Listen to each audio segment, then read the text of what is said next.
Hey everyone, on today's episode of Theater Geek, we teach you how to use a lightboard.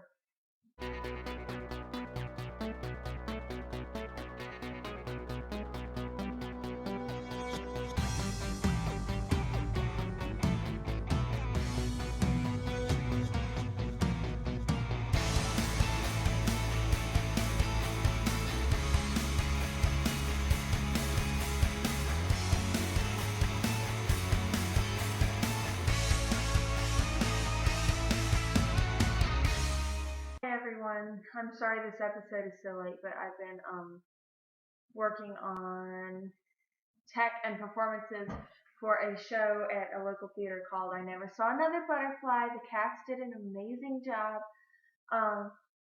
Anyways, so today we're going to teach you how to use a lightboard. This could be incredibly complicated, so I'm just going to get into some of the basics today. We're not going to get incredibly deep, so in the event you guys have to use one like I did for this show, I Never Saw Another Butterfly, then you can be a little bit prepared. It's really simple. First off, here's what a lightboard looks like for those of you, you probably know what a lightboard looks like at this point in time. And during tech, which is the technical rehearsals, after the rehearsal process for a normal show, you go into what is called technical rehearsals. So technical rehearsals are just when everything is put together with sound and lights and all the other technical elements that happen in the show. So for this tech, since it was basically what is known as an unplugged production, which just means that there is minimal set and there's minimal lights and there's minimal sound, then we just ran light and sound cues. What happens is the lighting designer will generally come in and they will record the cues. And so all the stage manager would really have to do, or the lightboard operator would really have to do, is just click go for those cues. So basically the go buttons are here and you just click go and it goes on to the next cue, and it's really simple. And they just program it.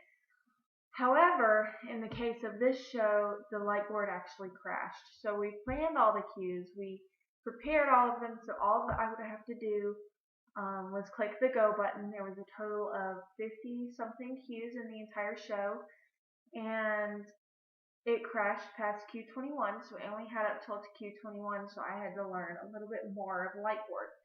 So I'm going to show you guys a little bit about how to record cues. This does not include lighting design, which is totally different subject. This is basically after you've learned some lighting design, and you can pull up these channels and mix and match all the lighting and the colors. And we might get into that in a future episode. It might be a really good thing to cover in the future. But for right now, we'll just cover how to record the cues. So to record a new cue, you would pull up the channels that you wanted. You would mix and match the channels and get the look that you wanted to have on stage. And so then you would click record, or sometimes you would have to click cue first, but a lot of times just clicking record would work. So what I always did was I always just clicked record, and then you type in what you want that cue number to be. If you've already made a cue for that and you're just updating it, then you would retype in that cue number and click enter, and it would save it updated as what's on the stage. And then if you wanted a totally different new cue altogether, then you would type in record and then the new cue number that you want it to be. Some lighting designers prefer to have all odd numbers, some prefer to have all even numbers, but for me it just makes sense for it to be Q1, Q2, Q3, Q4. Click clear. Basically what clear does is it brings all the lights down, so it's basically a fade out to black, and so you can build a new cue. It doesn't erase any of the previous cues, it makes the lights go dim so that you can create a new cue. So I would bring the lights up from clear. I would click the clear button, the lights would go down, and I would create a new cue. And I would click cue, record 2, and then it would say Q2. In the event of this show, since the lightboard had crashed and we didn't have the cues, we couldn't do a whole nother day of tech. I mean, we had a 2-day tech, and we recorded 21 cues in one day, and the rest of the 50 in the second day. So we can go through tech again. It was a very short run, so I just had to improvise and pull the sliders. That's just something that I think takes a little practice, and it was my first time using Lightboard, so it wasn't perfect, but it's just one of those things that takes a little bit of practice, and hopefully it'll never happen to you. Backup discs are generally a good thing, but in this case, our backup disc didn't work either.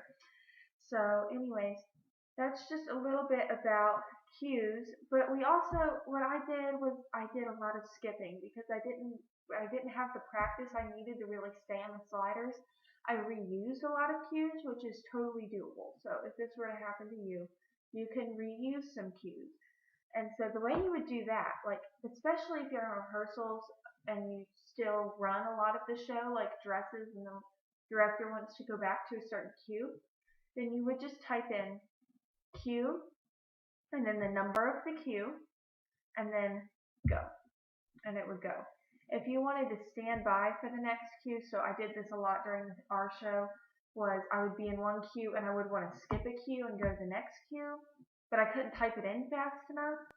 So what I would do is I would be in the previous cue and I would click cue, type in the number, and wait to hit go until I'm ready. So this is just some things that might help you in the future. I hope it does. I hope your Lightboard will never crash, but I just thought that might be a reasonable topic for us to cover, especially considering I was kind of last minute brain on what to do. So anyways, but if you guys ever really do come up with a good idea for episodes, just let us know and we can cover it. I know we have some requests for how to really be your character, how to do stage makeup, and we have gotten your requests. Don't worry about it. We're just waiting to do the stage makeup to when I can actually demonstrate it to you guys. And we're also waiting on how to really be your character and overcoming stage fright when I can actually get some actor interviews. So maybe we can get those up in the future. And in the meantime, have a great week, and I'll see you all next Monday.